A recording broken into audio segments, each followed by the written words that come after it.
ယုံနှင့်လိတ်တနေ့သောအခါယုံနှင့်လိတ်တို့တွေ့ဆုံကြရာယုံကကိုရွှေလိတ်မင်းသွားတာတိတ်နှေးတာပဲဟုကဲ့ရဲ့၏ထိုအခါလိတ်ကဖိုးရွှေယုံမင်းနဲ့ငါအပြေးပြိုင်မလား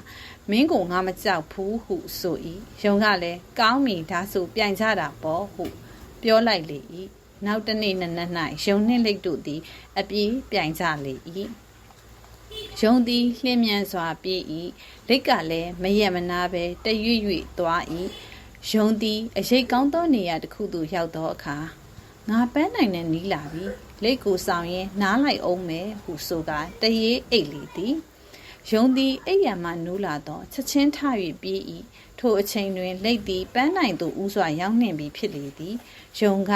လိတ်ကိုငါအထင်သေးမိပြီလိတ်လိုဇွဲရှိရှိနဲ့ကြိုးစားခဲ့ရင်ပန်းနိုင်ကိုငါကအရင်ရောက်မှဟုတွေးရင်နောင်တရမိလေတော့သည်